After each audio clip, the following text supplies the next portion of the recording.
பிதா சுதன் பரிசுத்த ஆவியின் பேராலே ஆமென். ஆண்டவர் உங்களோடு இருப்பாராக, உம் ஆன்மாவோடும் இருப்பாராக. புனித பவுல் எபேசியருக்கு எழுதிய திருமுகத்தில் இருந்து வாசகம். அதிகாரம் 6, இறை வார்த்தை 1. பிள்ளைகளே, உங்கள் பெற்றோருக்கு கீழ்ப்படியுங்கள், ஆண்டவரின் அடியாருக்கு இதுவே ஏற்புடையது. ஆண்டவரின் அருள்வாக்கு. இறைவா உமக்கு நன்றி. கிறிஸ்துவுக்குள் பிரியமான அன்பு சகோதர சகோதரிகளே, நாம் நம்முடைய வாழ்க்கையில் அநேக முறை நம்முடைய தாய் தந்தையர்களை காயப்படுத்தி இருக்கின்றோம். நம்முடைய வார்த்தையின்படி, நம்முடைய செயலின்படி, நம்முடைய கெட்ட நடத்தையின்படி அவர்களை மிகவும் வருத்தத்திற்கு உள்ளாக்கி இருக்கின்றோம், காயப்படுத்தி இருக்கின்றோம். ஆண்டவர் இந்த நாளில் நம்மை பார்த்து சொல்லுகின்றார், பெற்றோரின் சொல் கேட்டு நடக்க வேண்டும். யார் யாரெல்லாம் தன்னுடைய பெற்றோருடைய சொல்லை கேட்டு வார்த்தைகளை கேட்டு நடக்கிறார்களோ அவர்களை ஆண்டவர் ஒவ்வொரு நாளும் ஆசீர்வதிப்பார். யார் யாரெல்லாம் தன்னுடைய பெற்றோருடைய வார்த்தைகளை கேட்காமல் இந்த உலகத்தில் வாழ்கிறார்களோ, அகந்தையோடு இருக்கிறார்களோ, அவர்களுடைய வாழ்க்கை வளம் பெறாது, அவர்கள் ஆசீர்வதிக்கப்பட்ட பிள்ளைகளாய் இருக்க முடியாது. ஆம் அன்பார்ந்தவர்களே, ஆண்டவர் ஒரு வார்த்தையை கொடுத்திருக்கிறார் என்றால் அதில் அவர் உறுதியாய் இருப்பார். ஆண்டவருடைய வார்த்தையை வாசித்து பாருங்கள். முதலில் குழந்தைகளுக்கு தான் ஆண்டவர் அறிவுரை சொல்லுகிறார். ஏனென்றால் நீங்கள் எப்படி நடந்து கொள்ள வேண்டும், நீங்கள் எப்படி இருக்க வேண்டும் என்பதை ஆண்டவர் நமக்கு தெளிவாக சுட்டி காண்பிக்கின்றார். சீரா புத்தகத்தை வாசித்து பாருங்கள், நீதிமொழிகளை வாசித்து பாருங்கள், சபை உரையாடலை வாசித்து பாருங்கள். புதிய ஏற்பாட்டிலும் அநேக இடத்தில் பிள்ளைகள் எப்படி இந்த உலகத்தில் வாழ வேண்டும், அவர்கள் எப்படி தன்னுடைய தாய் தந்தையருடைய சொல் கேட்டு நடக்க வேண்டும் என்று ஆண்டவர் கற்றுக் கொடுத்திருக்கின்றார். எனவே அன்பார்ந்த குழந்தை செல்வங்களே, நீங்கள் உங்களுடைய பெற்றோர்களுக்கு கீழ்ப்படியாமல் நீங்கள் ஆசீர்வாதமாய் இருக்க முடியாது. அதே போல் ஆண்டவருடைய வார்த்தையின்படி உங்களுடைய பெற்றோருக்கு கீழ்ப்படியும் போது ஆண்டவர் உங்கள் கீழ்ப்படிதலை கண்டு உங்களை ஆசீர்வதிப்பார். அப்படி என்றால் ஆண்டவர் அவருடைய பெற்றோர்கள் சொல்லக்கூடிய வார்த்தைகளை கேட்டு அதன்படி நடக்கும் பொழுது ஆண்டவர் உங்களை உயர்த்துவதை உங்களால் பார்க்க முடியும். இளம் வயதிலே தங்கள் பெற்றோருக்கு கீழ்ப்படியாத அநேக பேர் தாங்கள் பெற்றோராய் மாறின பிறகு வேதனைப்படுவதை நான் பார்த்து இருக்கின்றேன். ஆம் அன்பார்ந்தவர்களே, தாய் தந்தையருடைய கஷ்டத்தை நீங்கள் உணர்ந்து இருக்க வேண்டும். சிறு வயதிலே அதை உணர்ந்து நீங்கள் படிக்கக்கூடிய வேளையிலே ஆண்டவர் உங்களுடைய உள்ளத்தை ஆய்ந்தறிவார். ஆண்டவர் உங்களுடைய உள்ளத்தை பார்த்து நீங்கள் வளர்ந்து பெரிய ஆளாய் வரக்கூடிய வேளையிலே ஆண்டவர் உங்களை உயர்த்துவார். எனவே இளம் வயதிலும் ஆண்டவர் சொன்னபடி உங்களுடைய பெற்றோருடைய வார்த்தைகளுக்கு கீழ்ப்படிந்து அவர்களுடைய சொல் கேட்டு நீங்கள் நடக்கக்கூடிய நேரத்திலே ஆண்டவர் உங்களுடைய எதிர்காலத்தை வளமில் மிகுந்த எதிர்காலமாய் மாற்றி தருவார். உங்களுக்கு உற்ற துணையை தருவார், உங்களை ஏற்றுக்கொள்ளக்கூடிய மனைவியை தருவார், உங்களை ஏற்றுக்கொள்ளக்கூடிய கணவரை தருவார், உங்களுக்கு தகுந்த காலத்தில் குழந்தை செல்வங்களை கொடுத்து ஆண்டவர் ஆசீர்வதிப்பார். எனவே என்ன ஒரு வார்த்தையும் உங்களுடைய பெற்றோர்கள் சொல்லக்கூடிய வேளையிலே நீங்கள் அதை கேட்டு கீழ்ப்படிய வேண்டும். சில பேர் சொல்வார்கள், என் பெற்றோர்கள் அவர்கள் சொன்னபடி நான் கீழ்ப்படிந்து இருந்தால் இன்று நான் இந்த கஷ்டத்தில் இருந்திருக்க மாட்டேன். என் பெற்றோர் சொல்படி நடந்திருந்தால் இன்று நான் ஆசீர்வாதமாய் இருந்திருப்பேன் என்றெல்லாம் வேதனையோடு அநேக மக்கள் என்னிடம் பேசுவதையும் சொல்வதையும் நான் கேட்டிருக்கின்றேன். ஆம் அன்பார்ந்தவர்களே, எனவே பெற்றோர்கள் தன்னுடைய அனுபவத்தினாலும் ஆண்டவருடைய உறுதுணையினாலும் அவர்கள் வாழ்க்கையில் பட்ட கஷ்டத்தையும் கொண்டு உங்களுக்கு சில நேரங்களில் அறிவுரை சொல்லலாம். அதை நீங்கள் தட்டி கழிக்காதபடி, அதை ஏற்றுக்கொள்ளாதபடி நீங்கள் இந்த உலகத்தில் இருந்தீர்கள் என்றால் நீங்கள் பரிதாபத்துக்குரியவர்களாய் மாறிவிடுவீர்கள். சில நேரங்களில் அது ஒரு சிறிய காரியமாய் இருக்கலாம் அல்லது பெரிய காரியமாய் இருக்கலாம். தாய் தகப்பனுடைய வார்த்தைக்கு கீழ்ப்படிய வேண்டும். இன்று பெற்றோர் சொல்வதற்கு எதிர்மறையான காரியங்களை செய்வதே பிள்ளைகளுடைய வழக்கமாய்விட்டது. இந்த இடத்திற்கு நீர் போய் என்றால் அவர்கள் செல்ல மாட்டார்கள். இங்கு போகாதே என்றால், இவனோடு சேராது என்று சொன்னால் அவனோடு தான் சேர்வார்கள், அங்கேதான் போவார்கள். எனவே சிறு வயதில் இருந்தே உங்களுடைய தாய் தந்தையருடைய வேதனைகளை அறிந்திருக்க வேண்டும். அன்பார்ந்தவர்களே, சிறு வயதிலே என்னுடைய தந்தையை நான் இழந்தவன். 2.5 வயதில் இருக்கும் பொழுது என்னுடைய தந்தையை இழந்தவன். என்னுடைய தந்தையினுடைய முகத்தை கூட நான் பார்த்ததில்லை. ஆனால் என்னுடைய தாய் மிகவும் கஷ்டப்பட்டு என்னை படிக்க வைத்தபடியினால் ஆண்டவர் என்னை உயர்த்தினார். என்னுடைய தாயினுடைய வார்த்தைகளுக்கு கீழ்ப்படிந்து அவர்கள் எந்த வேலை சொன்னாலும் அதை செய்து அவர்களுக்கு உகந்த ஒரு மகனாய் வாழ்ந்தபடியினால் இந்த நாட்களில் ஆண்டவர் என்னை உயர்த்தியிருப்பதை என்னால் பார்க்க முடிகின்றது.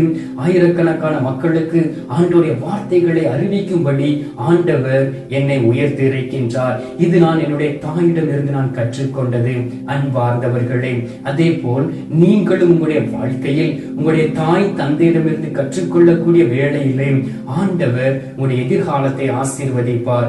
நீதிமொழிகள் 23வது அதிகாரம் 22வது வார்த்தையில் சொல்லப்பட்டு இருக்கின்றது, பெற்ற தந்தைக்கு செவி கொடு என்று ஆண்டவருடைய வார்த்தை சொல்லுகின்றது.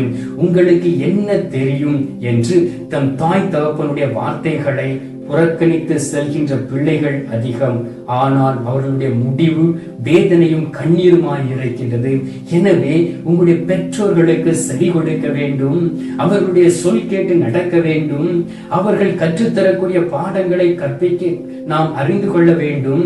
அவர்கள் வழிகாட்டுதலின்படி நாம் நடக்க வேண்டும். அப்பொழுது நான் ஆண்டவருடைய அருளும் இரக்கம் உங்களோடு இருக்கும். உங்களுடைய தாயினுடைய பேறுகால வேதனை நீங்கள் அறிந்திருக்க வேண்டும். உங்களுடைய தந்தையினுடைய அந்த கடின உழைப்பையும் வேலையும் நீங்கள் அறிந்திருக்கக்கூடிய நேரத்தில் தான் ஆண்டவர் உங்களால் ஆசீர்வதிக்க முடியும். பாருங்கள், ஆண்டவராகிய இயேசு கிறிஸ்து இந்த உலகத்தில் வாழ்ந்த பொழுது தன்னுடைய தாய் தந்தையருக்கு கீழ்ப்படிந்து அவர்களுடைய சொல் கேட்டு நடந்தார் என்று லூக்கா நற்செய்தி 2வது அதிகாரம் 51வது வார்த்தையில் சொல்லப்பட்டு இருக்கின்றது. இயேசு தன் பெற்றோருக்கு கீழ்ப்படிந்து நடந்தார் என்று. அப்படி என்றால் சில நேரங்களில் உங்களுடைய தாய் தந்தையர் ஏதாவது பொருளை வாங்கி வா என்று சொல்லலாம், கடைக்கு சென்று வா என்று சொல்லலாம். அன்பார்ந்தவர்களே, அது ஒரு சின்ன காரியமாய் இருக்கலாம், சிறிய கீழ்ப்படிதலாய் இருக்கலாம். நீங்கள் கீழ்ப்படிந்து இருக்கக்கூடிய நேரத்திலே ஆண்டவர் உங்களை ஆசீர்வதிப்பார். நீங்கள் கீழ்ப்படியாமல் பெற்றோரை வேதனைப்படுத்தி விட்டு ஜெபம் செய்தால் கூட ஆண்டவர் உங்களுடைய ஜெபத்தை கேட்க மாட்டார். உங்களுடைய பெற்றோர்களை மகிழ்ச்சியாய் வைக்க வேண்டும். உங்களுடைய பெற்றோர்களை நீங்கள் முதியோர் இல்லத்திற்கு அனுப்பிவிட்டு நீங்கள் சந்தோஷமாய் இருக்க முடியும் என்று நினைத்தால் ஒரு காலமும் அது உங்களுடைய வாழ்க்கையில் சந்தோஷம் கடந்து வராது. ஆண்டவருடைய கரமும் ஆசீர்வாதமும் உங்களோடு கூட இருக்காது. எனவே எல்லா காரியத்திலையும் உங்கள் படிப்பு, உங்கள் வேலை, உங்கள் தொழில், உங்கள் திருமண காரியம், எல்லா காரியங்களிலும் உங்களுடைய பெற்றோருக்கு கீழ்ப்படிந்து நடங்கள். ஆண்டவர் அதை பார்த்து உங்களை உயர்த்துவார், ஆசீர்வதிப்பார். கொலைசியர் 3வது அதிகாரம் 20வது வார்த்தையில் சொல்லப்பட்டு இருக்கின்றது, பிள்ளைகளே உங்கள் பெற்றோருக்கு முற்றிலும் கீழ்ப்படியுங்கள், ஆண்டவரை சார்ந்தவருக்கு இதுவே தகும் என்று சொல்லி அதைத்தான் நாம் வாசிக்க கேட்டோம். பிள்ளைகளே உங்களுடைய பெற்றோருக்கு கீழ்ப்படியுங்கள், ஆண்டவரின் அடியாருக்கு இதுவே தகும் என்று சொல்லி. எனவே உங்களுடைய பெற்றோருடைய சொல் கேட்டு நடங்கள், ஆண்டவருடைய ஆசீர்வாதத்தை பெற்றுக் கொள்ளுங்கள். அந்த ஆசீர்வாதம் தலைமுறையாய் கடந்து வந்து உங்களை தேற்றி வழிநடத்தும். எனவே அன்பார்ந்தவர்களே, இந்த அதிகாலையிலே ஆண்டவர் கொடுத்த வார்த்தையை கேட்டிருக்கின்றோம். ஒருவேளை நீங்கள் திருமணமாகி இருக்கலாம், நீங்கள் இளமை பருவத்தில் இருந்த வேளையிலே உங்களுடைய தாய் தந்தையருக்கு கீழ்ப்படியாமல் இருந்திருக்கலாம், அவருடைய சொல் கேளாமல் இருந்திருக்கலாம். இந்த நாளில் அப்படிப்பட்ட மனநிலை உங்களுக்கு இருக்கு என்றால் மனமாறி உங்களுடைய தாய் தந்தையரை சந்தித்து அவருடைய பாதத்தை தொட்டு மன்னிப்பு கேளுங்கள். மீதி உள்ள காலம் ஆசீர்வாதமாய் இருக்கும். இந்த நேரத்தில் என்னோடு இணைந்து நீங்கள் ஜெபிப்பீர்களா? ஜெபித்து ஆண்டவர் தரக்கூடிய அந்த ஆசீர்வாதத்தை பெற்றுக் கொள்வோம். எங்கள் பரலோக தந்தை இயேசு கிறிஸ்துவை தூயனல் ஆவியை தந்தை, இந்த அருமையான காலை பொழுதிற்காக நன்றி சொல்லி உம்மை துதிக்கிறோம் சுவாமி. இந்த அதிகாலையிலே நீர் எங்களை தேற்றி ஆண்டவரே எங்களுடைய பெற்றோரின் சொல் கேட்டு எப்படி நடக்க வேண்டும் என்று எங்களுக்கு கற்றுக் கொடுத்திருப்பதற்காக உமக்கு நன்றி சொல்லி உம்மை துதிக்கிறோம் சுவாமி. தகப்பனே, இளமை துடுக்கில் இருந்த நாட்களிலே எங்களுடைய பெற்றோர்களுடைய வார்த்தைகளை கேட்காதபடி, எங்களுடைய பெற்றோர்களுடைய வழியில் நடக்காதபடி, எங்களுடைய பெற்றோர்களுக்கு கீழ்ப்படியாமல் நாங்கள் வாழ்ந்த நாட்கள் உண்டு தகப்பனே. இந்த நாளிலும் தந்தையே, நீர் எங்களுக்கு கற்றுக் கொடுத்தீரே இறை வார்த்தையின் அடிப்படையில் எங்களுடைய பெற்றோர்களுக்கு கீழ்ப்படிந்து நடக்க வேண்டும். எங்கள் பெற்றோர் விரும்பக்கூடிய காரியங்களை செய்ய வேண்டும். அவர்கள் சொல்லை கேட்டு அவர்களுடைய வழியில் நடக்க வேண்டும் என்று சொல்லி, ஆம் தகப்பனே, நீரே எங்களுக்கு எங்களுடைய பெற்றோரை கொடுத்திருக்கின்றீர். எங்களுடைய பெற்றோரின் வழியாக நீர் எங்களை இந்த உலகத்தில் உருவாக்கி கொண்டிருக்கின்றீர். அதற்காக உம்மை துதிக்கிறோம் சுவாமி. அநேக முறை எங்களுடைய பெற்றோருடைய வாழ்க்கையை கேட்காதபடி, கீழ்ப்படியாதபடி, மனம் போன வாழ்க்கையில் வாழ்ந்து எங்களுடைய வாழ்க்கையை துளைத்திருக்கிறோம் ஆண்டவரே. பாவத்திற்கு அடிமையாய் இருக்கின்றோம். புகையிலை பழக்கத்திற்கும் குடிவெறிக்கும் விபச்சார பழக்கத்திற்கும் அடிமையாகி எங்களை துளைத்து விட்டோம் சுவாமி.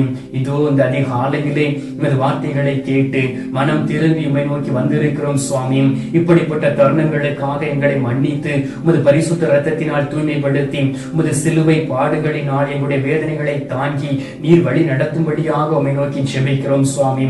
தகப்பனே, எங்களுடைய பெற்றோர்களுடைய சொல் கேட்டு நடக்கக்கூடிய பிள்ளைகளாய் எங்களை மாற்றுவீராக. எங்களுடைய பெற்றோருக்கு கீழ்ப்படிந்து எப்பொழுதும் அவர்கள் கற்றுக் கொடுக்கக்கூடியவற்றை கேட்டு அவர்களோடு இணைந்து உம்மை போற்றக்கூடிய பலத்தையும் வல்லனையும் தருவீராக. ஆண்டவரே, மனம் வருந்தி வேதனையோடு உம்மை நோக்கி செபிக்கிறோம் ஆண்டவரே. இந்த நேரத்தில் எங்கள் மீது மனம் இறங்குவீராக. எங்களுடைய தாய் தந்தையர்களை முதியோர் இல்லத்திற்கு அனுப்பிவிட்டு மகிழ்ச்சியாய் இருக்கலாம் என்று ஆண்டவரை நாங்கள் நினைத்த பொழுதும் எங்களிடம் அந்த மகிழ்ச்சி இல்லை சுவாமி. தகப்பனே, இந்த நேரத்திலும் கூட எங்களுடைய உள்ளத்தின் ஆழத்தில் இருந்து உம்மை நோக்கி ஜெபிக்கின்றோம். எங்களை மன்னிப்பீராக. எங்கள் தாய் தந்தையரை மீண்டுமாய் அழைத்து வரக்கூடிய பலத்தை கொடுப்பீராக. அதற்குள்ள மனநிலையை என்னுடைய மனைவிக்கும் என் கணவருக்கும் கொடுத்து நீர் வழிநடத்தும்படியாக ஜெபிக்கிறோம் சுவாமி. அன்பார்ந்த இயேசு சுவாமி, இந்த அதிகாலையிலே நீர் எங்களுடைய ஜெபத்தை கேட்டிருப்பதற்காக நன்றி. எங்களுடைய ஜெபத்தை கேட்டு பதில் தந்து எங்களை ஆசீர்வதித்து விட்டு ஆண்டவரே, எங்களுடைய பெற்றோரின் சொல் கேட்டு நடக்க எங்களை திடப்படுத்தி இருப்பதற்காக உமக்கு ஸ்தோத்திரம், ஸ்தோத்திரம், ஸ்தோத்திரம். மீட்பரும் இரட்சகருமான இயேசுவின் திருக்கரத்தில் ஒப்புக் கொடுத்து எங்கள் தாய் தந்தை, எங்கள் தாய் கன்னி மரியாள் வழியாக ஜெபிக்கின்றோம் எங்கள் நல்ல தந்தையே. ஆமேன், ஆமேன். பரலோகத்தில் இருக்கிற எங்கள் பிதாவே, உடைய நாமம் அர்ச்சிக்கப்படுவதாக, உடைய ராஜ்யம் வருக, உடைய சித்தம் பரலோகத்தில் செய்யப்படுவது போல உலகத்திலும் செய்யப்படுவதாக. எங்கள் அனுதின உணவை எங்களுக்கு அழைத்தருளும். எங்களுக்கு தீமை செய்கிறவர்களை நாங்கள் பொறுப்பது போல எங்கள் பாவங்களை பொறுத்தருளும். எங்களை சோதனை விடவிடாதையும் தீமையிலிருந்து எங்களை ரட்சித்தருளும். ஆமேன். அருள் நிறைந்த மரியே வாழ்க. கர்த்தர் உடனே பெண்களுக்குள் ஆசீர்வதிக்கப்பட்டவள் நீரே. உம்முடைய திருவயிற்றின் கனியாகிய இயேசு ஆசீர்வதிக்கப்பட்டவரே. அஜிஷ்ட மரியே, சர்வேசுடைய மாதாவே, பாவிகளா இருக்கிற எங்களுக்காக இப்பொழுதும் எங்கள் மரண நேரத்தில் வேண்டிக் கொள்ளும். ஆமேன். பிதாவுக்கும் சுதனுக்கும் பரிசுத்த ஆவிக்கும் மகிமை உண்டாவதாக. ஆதியில் இருந்தது போல இப்பொழுதும் எப்பொழுதும் என்றென்றும் இருப்பதாக. ஆமேன். அன்பார்ந்தவர்களே, இந்த அதிகாலையிலே ஆண்டவருடைய ஆசீர்வாதத்தை பெற்றுக் கொள்வோம். எல்லாம் வல்ல இறைவன் பிதா, சுதன், பரிசுத்த ஆவி உங்களை ஆசீர்வதிப்பாராக. ஆமென்.